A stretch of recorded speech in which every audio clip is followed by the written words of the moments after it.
नमस्कार बच्चों। नमस्कार दोस्तों सभी को मेरा नमस्कार। मैं नंदन पांडे आप सभी बच्चों का भव्यम क्लासेस में हार्दिक स्वागत करता हूं। मैं आज जैसे कि आप लोग को पता होगा कि भव्यम क्लासेस आप सभी बच्चों के लिए एक बेहतरीन बेहतरीन सिलेबस हम लोग लेकर आए हैं। किसके लिए? सीयू सेट के लिए, ठीक ना। सेंट्रल यूनिवर्सिटी एंट्रेंस टेस्ट जो है उसके लिए हम लोग आपके लिए एक जबरदस्त एक पूरी टीम है हमारी, जिसमें हर सब्जेक्ट के अलग अलग टीचर हैं और वो आपके लिए एक जबरदस्त तरीके से एक्सप्लेन करने वाले हैं हम लोग। तो आज मैं आपको बेटा क्या करूंगा, आपके लिए हम लोग डिस्कस करने वाले हैं regarding to the geography. CU SET में ज्योग्राफी का जीटी में यानी कि जनरल टेस्ट का जो पेपर होगा उसमें जीटी एंड मेन जो है मेन डोमेन, तो उन दोनों में किस प्रकार के जो सिलेबस आएंगे उन सभी सिलेबस पे ना मैं चर्चा करूंगा और बताऊंगा कि किस प्रकार के क्वेश्चंस आते हैं और कैसे कैसे क्वेश्चंस आएंगे, ठीक है। तो जीटी में बेटा जीटी जो है जनरल टेस्ट जो है वो यानी कि पेपर फर्स्ट जिसको आप बोल सकते हैं, इसमें ये तो सभी के लिए कॉमन होगा। इसमें जो प्राय जो प्रीवियस ईयर का क्वेश्चन देखेंगे उसमें क्वेश्चन क्या पुट किया है, इसमें जो प्रश्न पूछता है वो पूछता है ब्रह्मांड के बारे में, ठीक है ना। बेसिक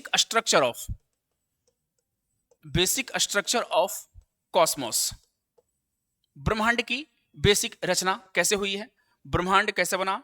उसके बाद सोलर सिस्टम जिसे आप बोल सकते हैं सोलर सिस्टम, ठीक है बेटा, सोलर सिस्टम पूछ लेता है। उसके बाद composition of internal and external earth, internal and external earth जो है इस सब के बारे में क्वेश्चन पुट करता है कि अर्थ के इंटरनल पार्ट क्या है, एक्सटर्नल पार्ट क्या है। फिर बेटा इसमें से कुछ क्वेश्चन जो पुट करता है, इसका जो फैक्ट है यह है लिथोस्फीयर, ठीक है। दूसरा है हाइड्रोस्फीयर, नेक्स्ट जो है बेटा वो है बायोस्फीयर, और फोर्थ जो है बेटा वो है एटमोस्फेयर, ठीक है। ये चार ऐसे कंपोनेंट है, these are the factors in which ये सभी इसके पार्ट आएंगे। इससे बाहर का आपको कुछ नहीं पूछेगा कि लिथोस्फीयर में क्या है, हाइड्रोस्फीयर, बिल्कुल बेसिक क्वेश्चन पुट करेगा। उसके बाद बेटा लिथोस्फीयर के बाद अगला जो पॉइंट इसमें आएगा वो आएगा बेटा इंडियन ज्योग्राफी, ठीक है, भारत का भूगोल। अब इंडियन ज्योग्राफी जो है, इंडियन ज्योग्राफी में जो कॉन्सेप्ट पूछे जाएंगे बेटा वो किस प्रकार के प्रश्न पूछे जाएंगे वो ध्यान रखिएगा। भारत का भूगोल इसे हम कहते हैं इंडियन ज्योग्राफी। तो इंडियन ज्योग्राफी में क्या क्या पूछा जाएगा, तो इंडियन ज्योग्राफी में पूछा जाएगा बेटा फिजिकल ज्योग्राफी ऑफ इंडिया, ठीक है, physical geography of India, physical geography of India. अब हम लोग क्या करते हैं बेटा, फिजिकल ज्योग्राफी को ना हम लोग 6 भागों में क्लासिफाई कर देते हैं, ए बी। तो ए पॉइंट जो है वो क्या है, द ग्रेट हिमालय सिस्टम, क्या है बेटा, द ग्रेट हिमालयन सिस्टम। ये फिजिकल ज्योग्राफी का पहला पॉइंट है। ये दूसरा जो पॉइंट है बेटा वो है the great northern plain field of India, northern plain field of India.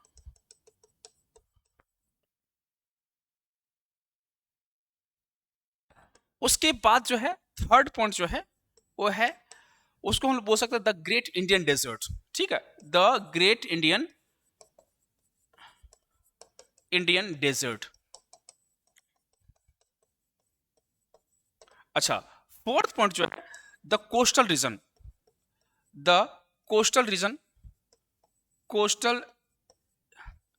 Reason of India. ये भी क्वेश्चन, ये कितने भागों में बोला, 4 भागों में, 6 भागों में इसको हम पूरा क्लासिफिकेशन करते हैं। उसके बाद क्या है बेटा fifth, peninsula of India, the peninsula of India. और सबसे लास्ट जो है उसमें मैं आपको पढ़ाऊंगा, इसका जो छठा पॉइंट जो होगा बेटा वो होगा, छठा पॉइंट क्या होगा, द पेनिनसुला इंडिया है। उसके बाद होगा the great island of India, island of India.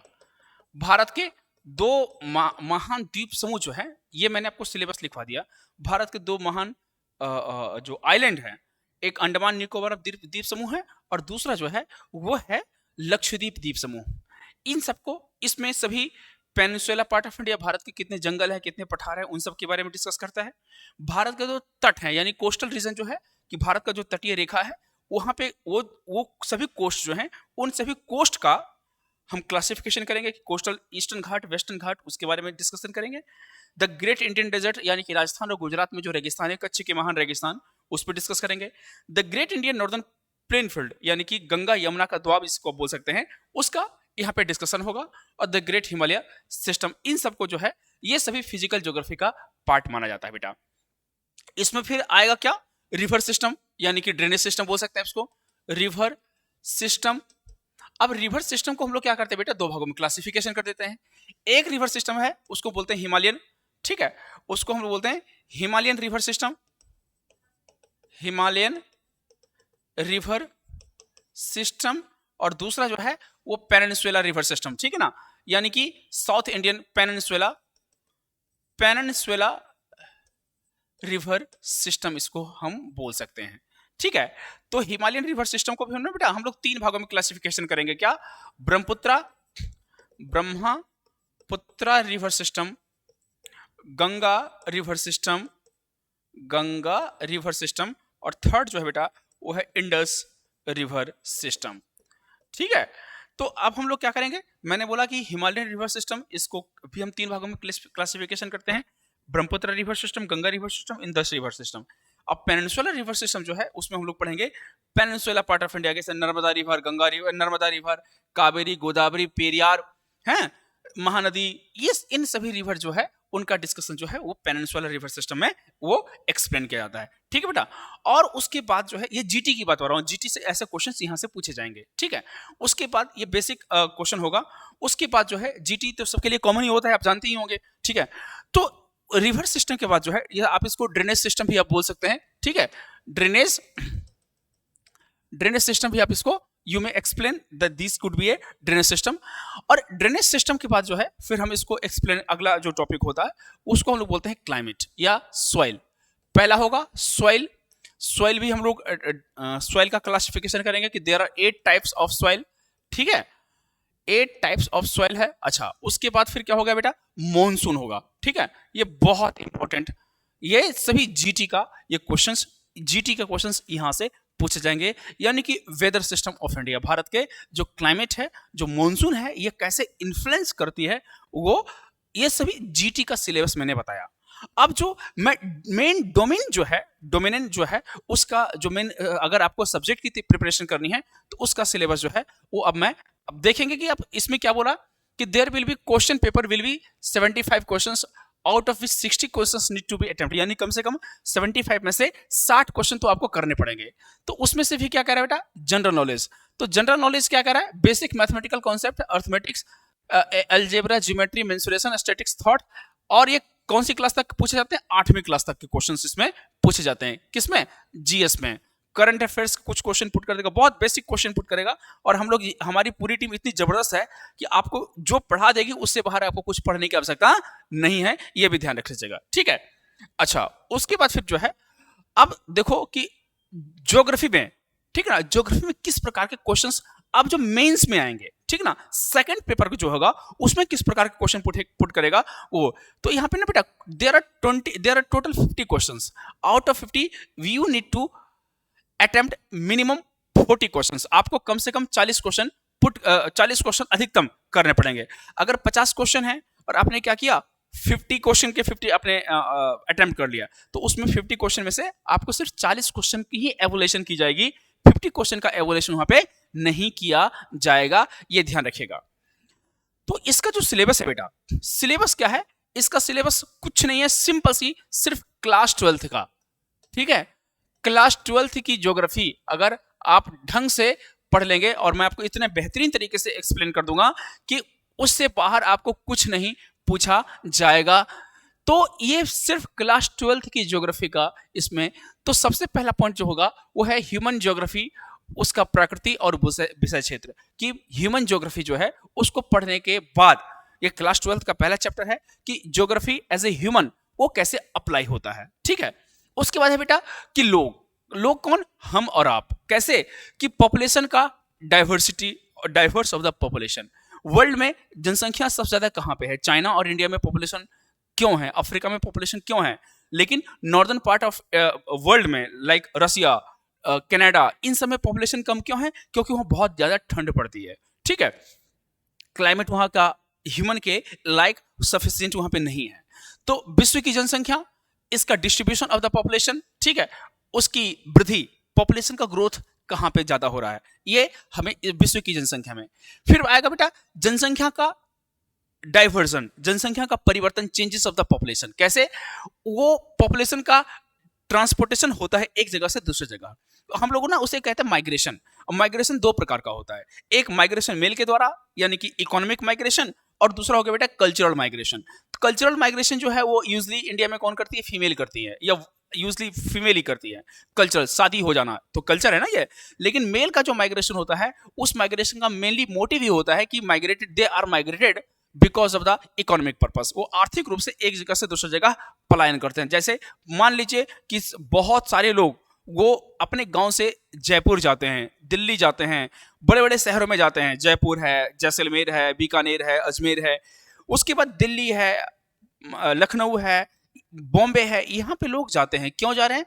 The purpose इसलिए जा रहे हैं क्योंकि वो रोजगार के उद्देश्य से। तो रोजगार कौन करता है? पुरुष करता है। तो पुरुष एक जगह से दूसरी जगह पलायन करता है because of economic point of view से, राइट। तो जनसंख्या का परिवर्तन है संरचना, जनसंख्या परिवर्तन के निर्धारक। क्या क्या कॉन्सेप्ट होता है कि पॉपुलेशन के बढ़ने के और कम होने का क्या उसमें फैक्टर होता है।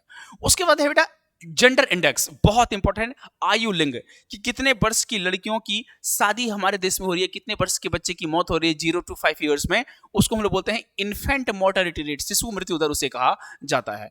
ग्रामीण और शहरी जनसंख्या का संरचना, और वहां पे लिंग भेदभाव, लिंग अनुपात वहां पे मेजर की जाती है।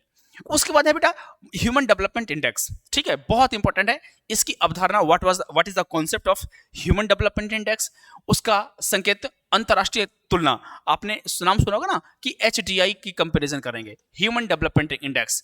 तो ये कैसे किया गया, इसकी रचना किसने की, ये भी मैं आपको समझाऊंगा कि प्रोफेसर अमर्त्य सेन और पाकिस्तान के इकोनॉमिस्ट थे प्रोफेसर महबूब उल हक, उन लोगों ने कैसे इन सब चीजों को एवेल्यूएट किया, इसकी कैलकुलेशन की, कैसे इसको कंसीडर करना शुरू किया, इस चीज को भी हम लोग इसमें देखते हैं। ठीक है, ये लोगों, क्योंकि हम लोग ह्यूमन ज्योग्राफी का इसमें पॉइंट आता है। उसके बाद क्या है बेटा, मानवीय क्रियाएं, ह्यूमन एक्टिविटीज। तो मानवीय क्रिया जो यानी कि मनुष्य जो काम करता है, primary sector, secondary sector, territory sector and fourth sector and fifth sector. ठीक है, तो प्राइमरी सेक्टर में क्या आ जाता है, इसका कॉन्सेप्ट क्या है? तो प्राइमरी सेक्टर का जो कॉन्सेप्ट होगा उसमें है agriculture, fishing, mining, hunting, these are the primary sector है, फिशरिंग्स है ना, एनिमल हस्बेंड्री। तो ये क्या है बेटा कि अवधारणा यानी कॉन्सेप्ट और उसकी बदलती प्रवृत्तियां। ठीक है, ये चेंजेस आखिर अपने आप को चेंज कैसे कर रहा है। पशुचारण यानी कि एनिमल हस्बेंड्री, पशुचारण आपने देखा होगा ना कि कुछ देशों में ऐसा होता है कि हमारे यहाँ दुनिया में सबसे ज्यादा गाय भैंस जो है वो भारत में पाई जाती है, लेकिन यहाँ का जो एनिमल हस्बेंड्री है वो वर्ल्ड के एनिमल और जो डेवलप कंट्री के एनिमल हस्बेंड्री है उनसे बहुत सारे डिफरेंस है, बहुत सारे उसमें चेंजेस हैं। कैसे कि भारत में जो एनिमल हस्बेंड्री है वो कैसा होता है कि ये साइंटिफिक नहीं है, लेकिन यूरोप में या लैटिन अमेरिका में जो एनिमल हस्बेंड्री है, अमेरिका में जो एनिमल हस्बेंड्री है वो बहुत ही साइंटिफिक वे में होता है। वहाँ पे दूध निकाले जाते हैं, भेड़ से भेड़ पालन होता है, उनके ऊन निकाले जाते हैं, दूध निकाले जाते हैं, उनके मांस खाए जाते हैं, उसको भी ये दी जाता है फैक्टर्स। ठीक है, ये सभी उसके सिद्धांत हैं। तो ये ऐसा हम इसमें पढ़ेंगे। पशुचारण, खनन यानी कि माइनिंग्स, निर्वाह कृषि। तो एग्रीकल्चर जो होता है ना बेटा वो दो टाइप के होते हैं, एक होता है क्रॉप्स और एक होता है एग्रीकल्चर, दोनों अलग अलग चीज है। एग्रीकल्चर विच मीन्स कि जो उत्पादन हो रहा है एग्रीकल्चर का, कृषि का, और एक है क्रॉप्स। क्रॉप्स मतलब हो गया कि रुपाई यानी कि जिसकी रुपाई होती है, सीजनल क्रॉप्स होते हैं। लेकिन एग्रीकल्चर ना वो क्या होता है कि ये एक पूरे उस प्रोसेस को एग्रीकल्चर कहा जाता है जिसमें प्राइमरी खेतों में काम होते हैं। तो ये दो प्रकार के होते हैं, एक होता है एक ऐसा एग्रीकल्चर जिसका मोटिव क्या होता है बेटा, पैसा कमाना, और एक एग्रीकल्चर है जिससे का मोटिव है कि उसके अपने फैमिली के लिवलीहुड का मेन सोर्स ऑफ इनकम होना। मान लो कि इंडिया में छोटे छोटे जमीन के टुकड़े हैं, तो यहाँ पे जमीन के टुकड़े छोटे छोटे हैं, तो यहाँ के जो किसान होते हैं वो उन खेतों पे डिपेंड होते हैं। अब इसमें भी हम लोग क्या करेंगे, क्लासिफिकेशन करेंगे कि राइस डोमिनेंट, चावल रहित निर्वाह कृषि और चावल सहित निर्वाह कृषि, rice dominant agriculture and non rice dominant agriculture. अच्छा, आधुनिक कृषि, कृषि और संबंध क्रियाओं में लगे लोग, कुछ उदाहरण चयनित देशों में। ठीक है, हम लोग इसकी एक्सप्लेनेशन करना शुरू करेंगे। उसके बाद आगे बेटा सेकेंडरी टेरिटरी। सेकेंडरी टेरिटरी का मतलब क्या हुआ कि जब कोई किसान जो है वो उसने क्या किया, उसने कपास का उत्पादन किया। ठीक है, अब कपास का जब उत्पादन तो किया उसने, लेकिन कपास के बाद धागे तो बनेंगे, जो मैंने शर्ट पहन रखा है इसके धागे बनेंगे, और जो धागा बनेगा उन धागों से फिर कपड़े बनाए जाएंगे। तो ये क्या हुआ, these are the called secondary sector. अवधारणा विनिर्माण, कृषि प्रसंस्करण, यानी कि एग्रीकल्चर प्रोसेसिंग में क्या होता है, जैसे आपने देखा होगा मीट का प्रोसेसिंग होना, दूध, हम लोग शहरों में रहते हैं तो दूध पॉलीपैक में आ जाता है, ये क्या हुआ, इसको हम लोग प्रसंस्करण हो गया। मीट, अचार, पापड़, दूध, दही, ये आइसक्रीम, ये सब क्या है, ये कृषि प्रसंस्करण यानी कि एग्रीकल्चर प्रोसेसिंग का ये प्रोसेस है। घरेलू छोटे पैमाने पर और बड़े पैमाने पर माध्यमिक क्रियाओं में लगे लोग, और उनके कुछ उदाहरण बताऊंगा आपको मैं। ठीक है, कि आखिर कुछ भी जो हम लोग खाते हैं या पीते हैं, कुछ भी डायरेक्टली और इनडायरेक्टली, तो डेफिनेटली वो, जैसे बर्गर खा रहे हैं तो बर्गर के लिए आटा चाहिए, उसके लिए आलू चाहिए, चटनी चाहिए, ये सब क्या, टमाटर कहाँ से मिलेगा, कोई फ्लैट में तो उगेगा नहीं, उसके लिए हमें किसानों से बात करनी पड़ेगी, किसान हमें वो सप्लाई करके देते हैं। आटा चाहिए, उसके बाद मांस चाहिए, जो भी हमें चीज रिक्वायरमेंट होती है वो हमें उन किसानों के माध्यम से प्राप्त होती है। यहां तक बात क्लियर हो रही होगी। अच्छा, तो उनके कुछ एग्जांपल हम लोग देखेंगे। अब आ जाता है टेरिटरी सेक्टर। टेरिटरी सेक्टर का मतलब क्या हुआ कि जिस देश में ना, इसको आप बोल सकते हैं सर्विस सेक्टर। क्या बोल सकते हैं बेटा, सर्विस सेक्टर। जिस देश में ना, ध्यान रखना, थर्ड सेक्टर और फोर्थ सेक्टर और फिफ्थ सेक्टर सबसे ज्यादा ग्रोथ करेगा, वही कंट्री सबसे ज्यादा मैच्योर और डेवलप माना जाता है, लाइक यूएसए। ठीक है, चाइना, ये सब ऐसे कंट्री हैं जो बहुत मैच्योर और डेवलप माने जाते हैं। इसकी अवधारणा क्या है, what is the concept of the territory sector, इसका व्यापार, इसका क्या क्या व्यापार हो सकता है, इसके एग्जांपल देखेंगे। ट्रांसपोर्टेशन और सेवाएं, सर्विसेज, और तृतीय क्रियाओं में लगे लोग चयनित, तो इसमें क्या आ जाएगा, रेल सर्विसेज। सर्विस का मतलब है सर्विस प्रोवाइड कराना। मैं भी तो आप एक सर्विस पढ़ा रहा हूं, तो ये it is also kind of service ना। जैसे आपके घर के बगल में जो है, आप बोल सकते हैं कि पोस्टमैन हो गया, सफाई कर्मी हो गया, कपड़ा धोने वाला हो गया, कपड़ा प्रेस करने वाला हो गया, जूते बनाने वाला हो गया, डाकिया हो गया, ये सभी क्या है, they all are providing services, ये सर्विस प्रोवाइड करा रहे हैं। ठीक है, तो ये जो सर्विस प्रोवाइड करा रहे हैं ना बेटा, these people are consider as a territory sector. इनको तृतीय क्षेत्र, नाई हो गया जो बाल काटता है, तो वो भी तो सर्विस प्रोवाइड करा रहा है ना। टीचर हो गया, वकील हो गया, अकाउंटेंट हो गया, ये सभी के सभी ना, ये क्या कर रहे हैं, सर्विस प्रोवाइडर है। इनको ना हम लोग बोलते हैं तृतीय क्षेत्र, और इसी बेसिस पे ना हम इनको कॉलर में बेस्ड करते हैं। Red collar, white collar, blue collar, green collar, white, golden collar, pink collar, ये सभी ना कॉलर के हिसाब से बोलते हैं ना। ये व्हाइट कॉलर जॉब है, यानी कि जो वकील है, डॉक्टर है, प्रोफेसर है, इंजीनियर है, उसको ना टीचर है, ये सब क्या, ये सर्विसेज तो दे रहे हैं। तो these people are consider as a territory sector, और इनको व्हाइट कलर जॉब कहा जाता है। मान के चलो मेरी कार है, वो कार खराब हो गई, तो मैं पढ़ा लिखा व्यक्ति जरूर हूँ, पर मुझे कार बनाना नहीं आता, तो इसके लिए मुझे क्या करना पड़ेगा, मैकेनिक के पास जाना पड़ेगा। मेरे बाल बड़े हो रहे हैं, मैं अपने आप तो काट नहीं लूंगा, तो मुझे नाई के पास जाना पड़ेगा। मैं कपड़े मेरे प्रेस नहीं है, तो कपड़े प्रेस करवाने के लिए मुझे धोबी के पास जाना पड़ेगा। ये सब क्या है, दीज आर द फंक्शंस, ये व्यक्तियों के द्वारा व्यक्ति काम करते हैं।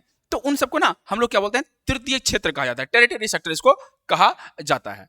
अच्छा, चतुर्थ क्रिया क्या होती है, ये थोड़ा सा ना, ये टेरिटरी सेक्टर से हाई लेवल का होता है, मैनेजमेंट में आप बोल सकते हैं। तो उसमें आप क्या बोल सकते हैं कि ज्ञान आधारित उद्योग, knowledge based industries. Like knowledge based industries क्या है, जैसे एक शिक्षा के आधार पर उद्योग, जैसे डॉक्टर की पढ़ाई, वो बहुत सारे लोग डॉक्टर के पढ़ाई करते हैं, और उससे क्या करते हैं, पूरे दुनिया के लोग का इलाज करते हैं, बदले में उनसे पैसा आता है। ठीक है, ये नॉलेज बेस्ड इंडस्ट्री है ना। बड़े बड़े प्रोफेसर्स, आईएएस, आईपीएस, ये भी तो एक उद्योग हो गया ना। तो ये दीज आर द, जैसे मैं आपको पढ़ा रहा हूं, तो इसके बदले में क्या होगा, मुझे जो पैसा मिलेगा, तो ये क्या हुआ, ये थोड़े से हाई लेवल के एजुकेशन जो है वो नॉलेज बेस्ड इंडस्ट्रीज है। ठीक है, और भारत में इसका सबसे अच्छा एग्जांपल जो होता है बेटा, उसको कहते हैं बीपीओ, बिजनेस प्रोसेसिंग आउटसोर्सिंग, या केपीओ, नॉलेज प्रोसेसिंग आउटसोर्सिंग उसे कहा जाता है। ठीक है, ये चतुर्थक क्रियाकलाप के, या उनके जो मालिक हैं, अंबानी, अडानी, उन सबको जो है वो इसका आप इसको इसमें कंसीडर करेंगे। ठीक है, उसके बाद आते हैं परिवहन, संचार और व्यापार। ठीक है, परिवहन, तो परिवहन का मतलब है कि एक जगह से दूसरी जगह जो संचार ट्रांसपोर्टेशन है उसको लाया जाता है। तो भूमि परिवहन, परिवहन कितने प्रकार के होते हैं? 3 प्रकार के, भूमि परिवहन, जल परिवहन, वायु परिवहन। भूमि परिवहन को भी हम लोग क्लासिफिकेशन करते हैं। रोड परिवहन यानी कि रोड यानी कि ट्रकों का चलना, गाड़ियों का चलना। रेल परिवहन, अब देखेंगे सड़कें, रेलवे नेटवर्क और अंतर महाद्वीपीय रेलवे। इंटरकॉन्टिनेंटल रेल, दुनिया का सबसे बड़ा इंटरकॉन्टिनेंटल रेल जो है ना वर्ल्ड का, वो है बेटा ट्रांस साइबेरियन रेल मार्ग। ठीक है, वो कहां, वो कनेक्ट करती है ईस्ट में व्लादिवोस्टोक से लेकर वेस्ट में सेंट पीटर्सबर्ग। दूसरा जो है बेटा वो कौन सा है? वो है कनाडा में, उसे कहते हैं ट्रांस कैनेडियन रेल मार्ग, वो हैलिफैक्स से लेकर वैंकूवर को कनेक्ट करती है।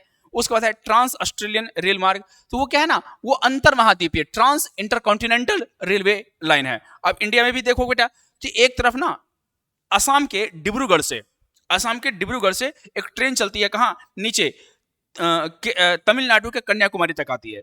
तो वो ना 84 आवर्स लेती है, लगभग 4000 किलोमीटर की यात्रा करती है। उसको हम लोग बोलते हैं विवेक एक्सप्रेस, स्वामी विवेकानंद एक्सप्रेस उसे कहा जाता है। और वो ट्रेन कैसे चलती है? वो ट्रेन चलती है असम से, डिब्रूगढ़ से चलते हुए आती है और नीचे कहाँ? तमिलनाडु में 9 राज्यों को वो क्रॉस करती है। तो वो क्या हुआ, एक पूरे भारत का यात्रा वो 9 स्टेट को क्रॉस ट्रेवल करते हुए वो दिल्ली कन्याकुमारी आती है। उसके बाद आपने सुना होगा जम्मू तवी से कन्याकुमारी के बीच में हिमसागर एक्सप्रेस चलती है, ट्रेन है। तो वो भी क्या कर रही है? वो एक जगह से दूसरी जगह पूरे भारत की यात्रा करती है। अच्छा, जल परिवहन, अंतर्देशीय जल परिवहन और प्रमुख समुद्री मार्ग, यानी कि इनलैंड वाटर वेज उसे बोल सकते हैं। क्या बोल सकते हैं? Inland water veg. तो इनलैंड वाटर वेज का मतलब क्या हुआ बेटा कि जो समुद्र नदियों में जो जल परिवहन है, तो पूरे वर्ल्ड में भी होगा और इंडिया में भी होगा। तो इसके लिए हम बात करेंगे कि भारत में तट कितने हैं, बंदरगाह कितने हैं, उन सब का भी और वर्ल्ड का भी हम लोग एक्सप्लेनेशन करना शुरू करेंगे। हवाई परिवहन, अंतर महाद्वीपीय हवाई मार्ग, आज के डेट में जो है हवाई मार्ग पूरे वर्ल्ड का जो 80% से भी अधिक व्यापार जो होता है ना, वो किसके माध्यम से होता है? पानी के माध्यम से होता है। और ये क्योंकि परिवहन जो है बहुत महंगा साधन है, तो जो नदियों के द्वारा होता है समुद्र में, वो बहुत ही cheaper mode of the transportation है। लेकिन हवाई मार्ग जो है ये बहुत ही एक्सपेंसिव है, बहुत ही महंगे। हवाई जहाज से एक जगह से दूसरी जगह आना लाखों रुपए उसमें खर्च हो जाते हैं। उसके बाद है बेटा तेल गैस पाइपलाइन।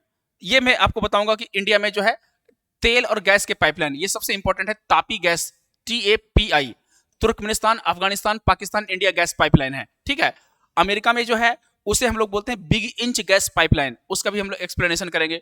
उपग्रह संचार और साइबर स्पेस, पूरी दुनिया जो है आज के डेट में इंटरनेट से जुड़ी हुई है। अब तो इंडिया में 5G आ गया, तो सैटेलाइट से संबंधित संचार और साइबर स्पेस, इसकी हम लोग क्या करेंगे? एक्सप्लेनेशन करेंगे।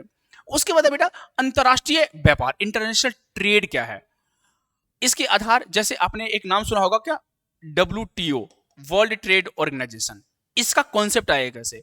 तेलों के दाम बढ़ते हैं, उसको बोलते हैं OPEC, organisation of petroleum exporting countries. ठीक है, ओपेक इसे कहा गया।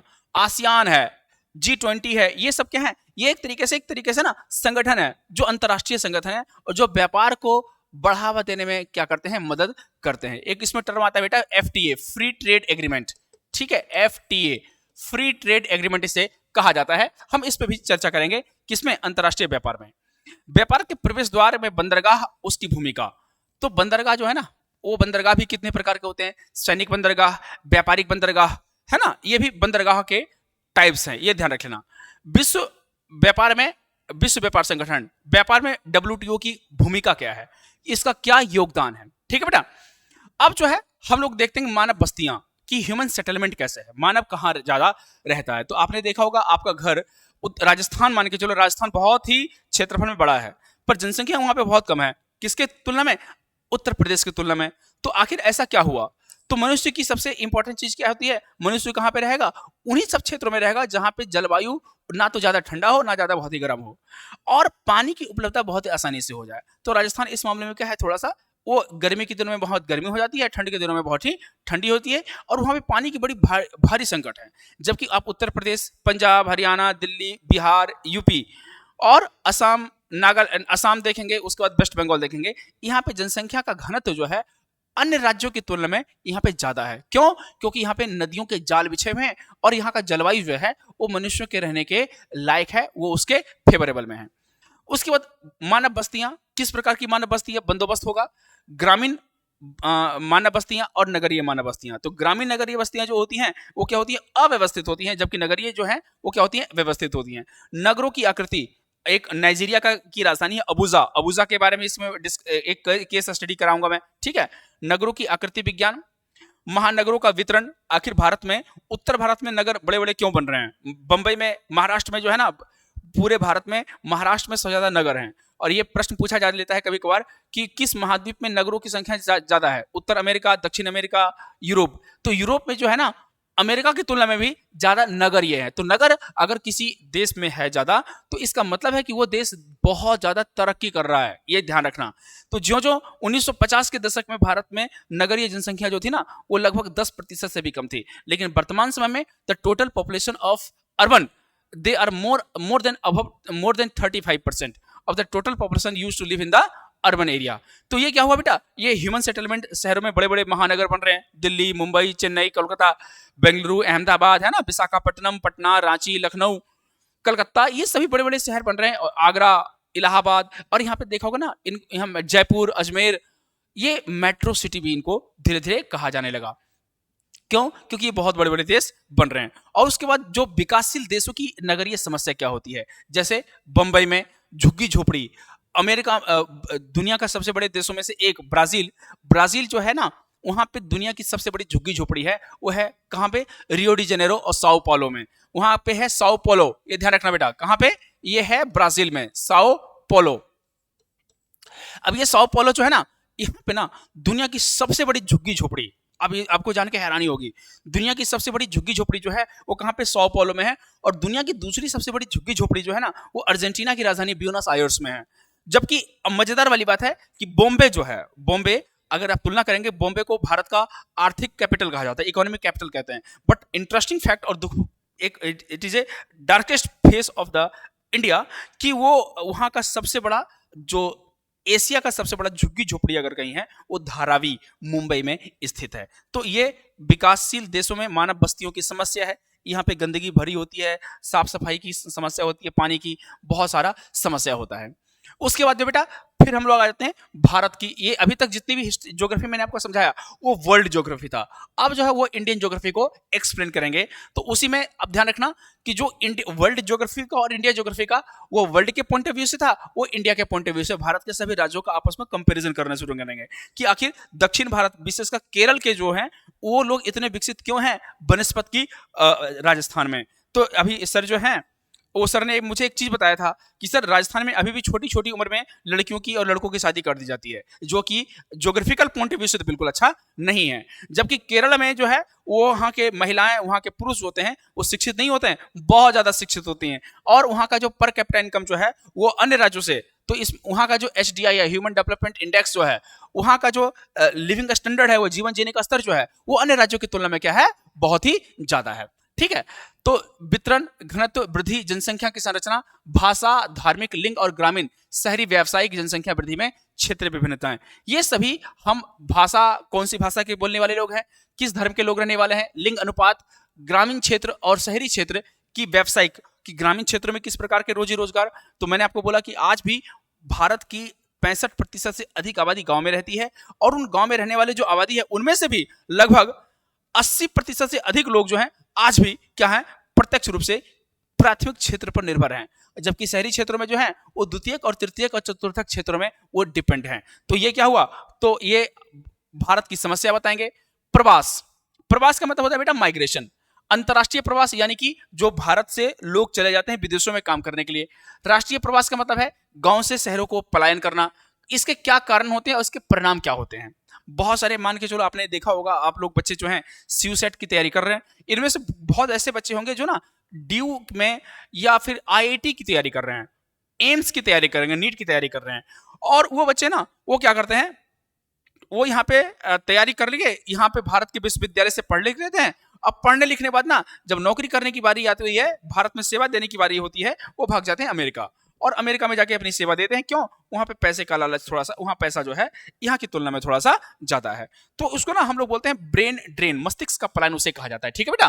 तो इसके परिणाम क्या होते हैं कि बहुत सारे जो व्यक्ति ऐसे होते हैं जो प्रतिभावान होते हैं, दे आर टैलेंटेड, वो इनका यहाँ से पलायन हो जाता है, वो दूसरे देश में जाके अपनी सेवाएं देते हैं। गूगल का मालिक जो सीईओ सुंदर पिचाई, माइक्रोसॉफ्ट का सत्य नडेला, उसके बाद पेप्सिको की जो इंदिरा नूई, उन सभी लोगों ने क्या किया, भारत से पढ़ाई की और भारत से भाग के चले गए कहां? अमेरिका। इसके परिणाम क्या होंगे? तो ऑब्वियसली सी बात है, उन लोगों ने उन सब देशों को विकसित बनाने में अपना बहुत बड़ा योगदान दिया होगा। आपके बहुत सारे जान पहचान में ऐसे लोग होंगे जो ये काम कहते होंगे कि भाई हमें तो, मेरा मेन टारगेट है विदेश यात्रा, तो विदेश में यात्रा नहीं करना, विदेश में जाके बस जाना।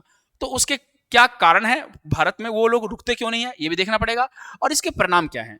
उसके बाद फिर पढ़ेंगे बेटा मानव विकास सूचकांक, इसके चयनित संकेत और क्षेत्रीय स्वरूप, कि पूरी दुनिया में, पूरे भारत में आप देखेंगे, पश्चिमी भारत विशेषकर पंजाब, हरियाणा, चंडीगढ़, महाराष्ट्र, मैं राजस्थान को नहीं ले रहा हूँ, राजस्थान नहीं ले रहा हूँ, ध्यान रखना, गुजरात, राजस्थान, कर्नाटक, और ये पश्चिमी भारत के जो राज्य हैं वो विकसित हैं, और दक्षिण पूर्वी भारत के राज्य जैसे बिहार, झारखंड, उड़ीसा, पश्चिम बंगाल और नॉर्थ ईस्ट के अधिकांश राज्य जो हैं, इनको ना बीमारू राज्य कहा जाता है। तो ये असमानता, ये डिफरेंसेस ऐसा क्यों हुआ? मेरी बात क्लियर हो रही है? ये डिफरेंसेस ऐसा क्यों हुआ? इसके क्या परिणाम रहे होंगे, इसके क्या दुष्परिणाम होंगे, उसका हम लोग क्या करेंगे बेटा, मानव विकास में उसका हम अध्ययन करना शुरू करेंगे। अच्छा, अब इसका सेकंड जो यूनिट है उसमें हम लोग पढ़ेंगे ह्यूमन सेटलमेंट, मानव की बस्तियां। तो मानव बस्तियां जो है ना, वो कहां? मानव ग्रामीण बस्तियां, इसके प्रकार और वितरण। तो मैंने बोला ना कि उत्तर प्रदेश की आबादी 24 करोड़ है, पाकिस्तान से भी ज्यादा पॉपुलेशन है, और राजस्थान की पॉपुलेशन जो है वो 8 करोड़ से भी कम है, जबकि राजस्थान का जो क्षेत्रफल है उत्तर प्रदेश के क्षेत्रफल से लगभग 3 गुना बड़ा है। इसका परिणाम है कि वहां पे उत्तर प्रदेश की आबादी जो है राजस्थान से बहुत 3 गुना 4 गुना बड़ा है। ऐसा कारण क्या हुआ? तो ग्रामीण बस्तियां हैं, वहां पे सेटलमेंट होंगे, बड़े बड़े गांव होंगे, उनका डिस्ट्रीब्यूशन है। इसका पीछे भी कारण बताऊंगा आपको मैं। नगरीय बस्तियां जो है, यानी कि अर्बन सेटलमेंट, बड़े बड़े शहर आप देखेंगे यूपी में आगरा, गाजियाबाद, नोएडा, है ना, बड़े बड़े शहर हैं, बिजनौर, उसके बाद इलाहाबाद, वाराणसी, मथुरा, वृंदावन, ये बड़े बड़े शहर जो है वो नगरीय बस्तियां, धार्मिक बस्तियां बन जाती हैं, नदियों किनारे बस्तियां होती हैं। इनके प्रकार, वितरण और इनके कार्यों के आधार पर यहाँ पे, जैसे एक मैं बोल सकता हूँ ना कि कोई ऐसा शहर है कानपुर, कानपुर जो है ना अपने चमड़ा उद्योग के लिए फेमस है, आगरा अपने पर्यटन उद्योग के लिए फेमस है, आगरा में ताजमहल है, लोग जाते हैं ताजमहल देखने के लिए, वो जूता उद्योग है, मेरठ जो है वो खिलौने के लिए बहुत प्रसिद्ध है, खेल के उत्पादन के लिए। तो कार्यों के आधार पर उन शहरों का क्या किया गया बेटा, इसको क्लासिफिकेशन किया गया। संसाधन और विकास, ठीक है, संसाधन जो हमारे पास रिसोर्सेस है, प्राकृतिक संसाधन, तो प्राकृतिक संसाधन जैसे कोयला, लोहा, है ना, बॉक्साइट, एल्युमिनियम, ये सभी संसाधन, कच्चे तेल, ये क्या है, प्राकृतिक संसाधन तो है, भू संसाधन। तो ये आपको कहां मिलेगा? हमें सबसे ज्यादा तांबा, खेतड़ी राजस्थान में मिलेगा, हमें वो मिलेगा। और संसाधन कहां मिलेगा? हमें संसाधन मिलेगा कहां? बिहार में, झारखंड में, उड़ीसा में, आंध्र प्रदेश में, तमिलनाडु में, राजस्थान में। यहाँ पे तेल, कोयला और अन्य प्रकार के खनिज संसाधन जो है यहाँ पे बहुत मिलेंगे। तो भू संसाधन में सामान्य भूमि का उपयोग कैसे होगा? कृषि भूमि का उपयोग, और जो फसलें होती है भारत में, वो प्रमुख फसलें कैसे कैसे, उनकी समस्या, और सामान्य संपत्ति संसाधन, उनकी क्या क्या समस्या होती है, उस पे जो है हम यहाँ पे डिस्कस करना शुरू करेंगे जब मैं आपको पढ़ाऊंगा। उसके बाद है जल संसाधन। तो भारत में पानी ना बेटा एक समान नहीं पड़ता है, कहीं किसी क्षेत्र में पानी इतना ज्यादा है, मेघालय में पानी एक दिन में उतना पड़ता है कि राजस्थान में 10 साल में उतना नहीं पड़ता है। तो ये भी एक अपने पे क्या है, दुष्परिणाम, गलती तो है ना, कि जल संसाधन की उपलब्धता। तो कहीं पे जल जो है उत्तर भारत में वो बहुत भारी मात्रा में पाई जाती है, लेकिन ठीक उसी समय जो है वो दक्षिण भारत में वो पानी के लोग वहां पे लड़ाई करते हैं। ठीक है, सिंचाई, औद्योगिक और अन्य उपयोग, जल संरक्षण की विधियां की कमी, और वर्षा जल संचयन, जल विभाजन और जलोत्सर्जन प्रबंधन, जल को का वाटर मैनेजमेंट स्किल हम लोग इसमें पढ़ेंगे। ठीक है, उसके बाद आगे खनिज और ऊर्जा संसाधन। तो खनिज क्या, मिनरल्स, और जो एनर्जी के सेक्टर है, क्योंकि आप देखेंगे ना कि अब ऊर्जा के भी दो प्रकार के हो गए, नवीनीकरण ऊर्जा और अनवीनीकरण ऊर्जा। और खनिज भी क्या होगा, दो प्रकार के, धातु, मेटल एंड नॉन मेटल। ठीक है, मेटल भी होगा और दूसरा नॉन मेटल होगा। उसके बाद जो है ऊर्जा का संसाधन, सोर्स ऑफ एनर्जी क्या होगा, एक रिन्यूएबल एनर्जी और एक नॉन रिन्यूएबल एनर्जी होगा। ठीक है, पारंपरिक, traditional and non traditional source of energy. उसके बाद इंडस्ट्री, इसका डिस्ट्रीब्यूशन कैसे है, इसका कितने प्रकार के उद्योग होते हैं? प्राइमरी उद्योगों को small scale industry, medium scale industry, large scale industry and very large scale industry, उसको भी हम लोग देखेंगे कि आखिर उत्तर भारत में उद्योग कम है, दक्षिण भारत में उद्योग ज्यादा क्यों है। ये हम उद्योगों के आधार पर, अब मान के चलो अभी ठंड का टाइम है, स्वेटर जो है वो लुधियाना में मिलता है। लुधियाना जो है वो अपने ऊनी वस्त्रों के लिए फेमस है, दक्षिण भारत में क्यों नहीं हो रहा? तो ये इसका वितरण है, डिस्ट्रीब्यूशन है बेटा, ठीक है। सूती वस्त्र उद्योग, चीनी, पेट्रोकेमिकल्स, चीनी उद्योग आपको कहां मिलेगा सबसे ज्यादा? उत्तर प्रदेश में। इस्पात उद्योग कहां मिलेगा? झारखंड, उड़ीसा, पश्चिम बंगाल में। पेट्रोकेमिकल्स कहां मिलेगा आपको? उन सब बॉम्बे में, महाराष्ट्र में, ठीक है, नीचे तमिलनाडु में, जहां पे तेल का उत्पादन ज्यादा होगा। ज्ञान आधारित उद्योग, जिसको हम लोग बोलते हैं क्या? बीपीओ। क्या बोलते हैं बेटा?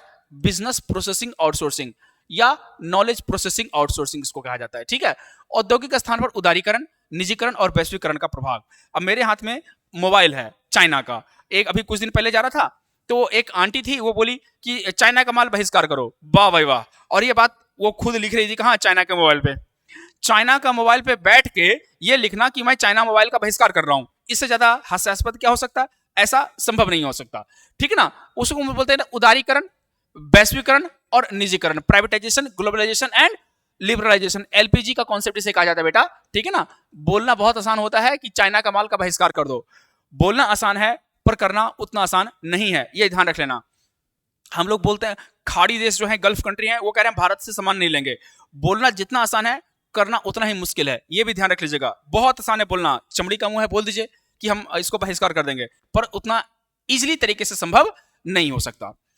उसके बाद फिर क्या रहा बेटा? परिवहन, transportation, communication and international trade. इसको भी मैं समझाऊंगा कि भारत में सड़कें कैसी हैं। आज के डेट में तो नेशनल हाईवे बन रहे हैं, नेशनल हाईवे बन रहे हैं, उसके बाद एक्सप्रेसवे बन रहे हैं। देखोगा भारत में एक अभी सड़क बन रही है दिल्ली से मुंबई को जोड़ने वाली, ठीक है ना, 59,000 करोड़ रुपए की सड़क बन रही है।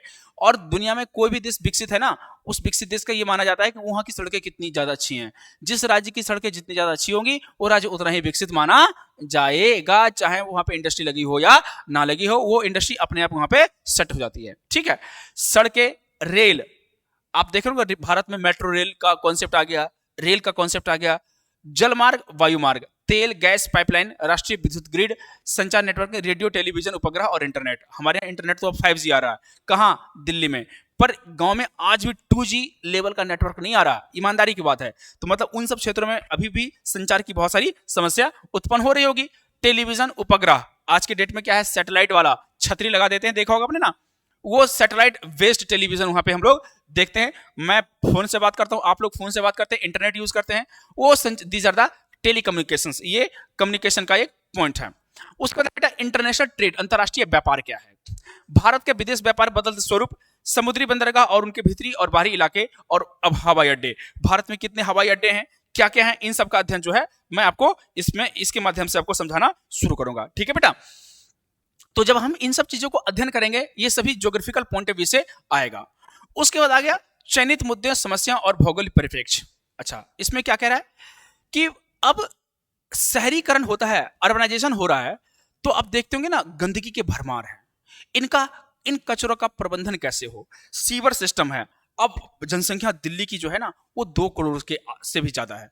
अब 2 करोड़ से ज्यादा है जनसंख्या, तो इसके लिए पीने की पानी की संकट, साफ सफाई, स्वच्छ हवा, वायु प्रदूषण में कमी, इन सब की जो समस्या है, इन समस्याओं को हम लोग क्या एक शब्द बोलते हैं, क्या? सस्टेनेबल डेवलपमेंट, सतत विकास। क्या बोलते हैं बेटा? सस्टेनेबल डेवलपमेंट, यानी कि सतत विकास इसे कहा जाता है। उसके बाद है शहरीकरण, ग्रामीण शहरी प्रवास, यानी कि गांव से शहर की ओर प्रवास करना। मलिन बस्तियों की समस्या, यानी कि झुग्गी झोपड़ियों की समस्या, धारावी का एग्जाम्पल आपको समझाऊंगा। पर्यावरण प्रदूषण, शहरी कचरा का निपटाना। अब दिल्ली में, हम लोग दिल्ली में रहते हैं, तो दिल्ली में ना जैसे माउंट एवरेस्ट जैसे ऊंचे ऊंचे पहाड़ है ना, यहाँ पे कूड़ों के पहाड़ हैं, और उनसे क्या क्या समस्या, मीथेन गैस निकलती है ना, कचरा का प्रबंधन ढंग से नहीं हो रहा है। आपके शहर में भी ऐसा हो रहा होगा। तो इट मींस क्या है कि दीज आर द प्रॉब्लम्स। कैसे है? पर्यावरण से, जल प्रदूषण, वायु प्रदूषण, भूमि प्रदूषण, साउंड ध्वनि प्रदूषण, ये सभी एक प्रकार से प्रदूषण जो है ये शहरों में, और इस प्रदूषण से होने वाली बीमारियां जो हैं, इन बीमारियों का अध्ययन जो है अब हम लोग क्या करेंगे, इसमें करना शुरू करेंगे। तो मैंने आपको क्या किया बेटा, मैंने आपको समझाने की कोशिश किया कि भाई ज्योग्राफी में जो है हम लोग क्या पढ़ेंगे, तो ज्योग्राफी में हम लोग पढ़ेंगे क्या कि किस प्रकार का जीटी में और मेन डोमेन्स जो क्लास होंगी उसमें किस प्रकार के जो टॉपिक होंगे उन टॉपिक का मैं आपको पढ़ाना शुरू करूंगा। तो जो जनरल टेस्ट होगा जो सब बच्चों के लिए कंपलसरी है उसमें ज्योग्राफी का ये पॉइंट आएगा जो मैं आपको बता रहा हूं। ये सभी जीटी के लिए है, ये सभी जीटी के लिए है और ज्यादा बिल्कुल ऊपर से समझाते हुए चलूंगा। और ये सभी के जीटी के लिए, जनरल टेस्ट के लिए सभी बच्चों के लिए कंपलसरी है, ये याद रखिएगा, ठीक है।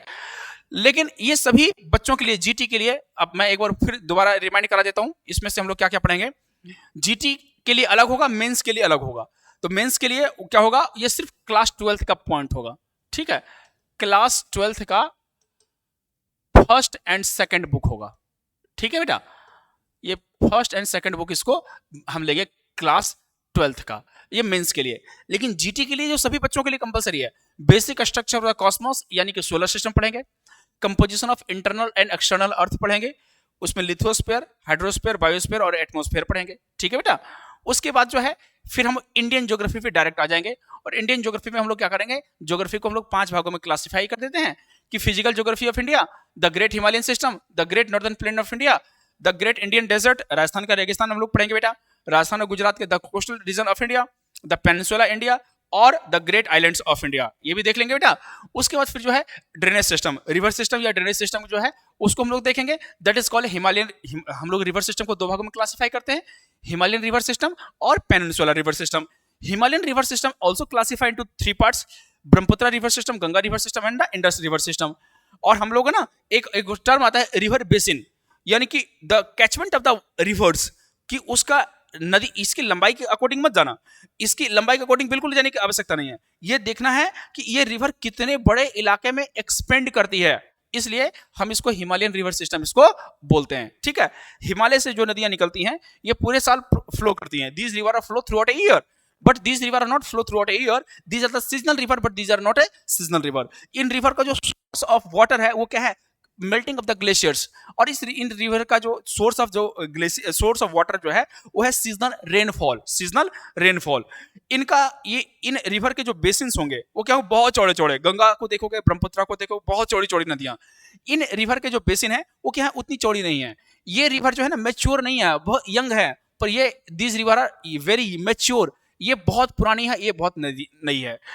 अब पेनिनसुला रिवर सिस्टम जो है, इन नदियों की एज जो है ना वो मोर देन 3 करोड़ है, ठीक है ना, मोर देन 3 करोड़ है। और इन नदियों की जो एज है वो 50 to 60 लाख भी ढंग से नहीं है, क्योंकि ये भी रिसेंटली ग्रो कर रही है according to geographical point of view से, ठीक है ना, याद रखना। तो these are not a mature river, ये अभी इमेच्योर है, युवा अवस्था में है, बट ये बहुत ही मैच्योर रिवर इसको माना जाता है, किसको, पेनिनसुलर रिवर सिस्टम को। मेरी बात क्लियर हो रही है बेटा। अच्छा, ये हिमालयन रिवर सिस्टम मैंने आपको जस्टिफाई कर दिया। अब इंडिया में जो सॉइल है, सॉइल को भी हम लोग क्लासिफाई करेंगे कि इंडिया में सॉइल जो है मेनली कौन होते हैं, एलुवियल सॉइल यानी कि जलोढ़ मिट्टी उसको कहता है।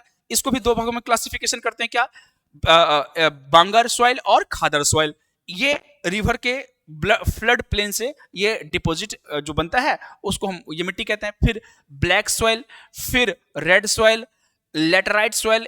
यह इन सॉइल से क्या क्या इनका कंपोजिशन कैसे होता है ये भी मैं आपको सॉइल टेक्सोनॉमी आपको समझाऊंगा।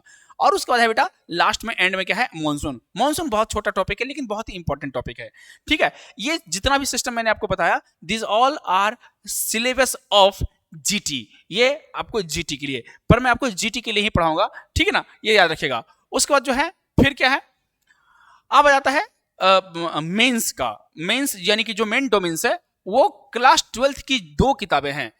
क्लास 12th की फर्स्ट एंड सेकंड बुक जो है, ठीक है, फर्स्ट एंड सेकंड बुक जो है, इन दोनों किताबों से ही, इससे बाहर कुछ आपसे पूछा नहीं जाएगा, ठीक है बेटा।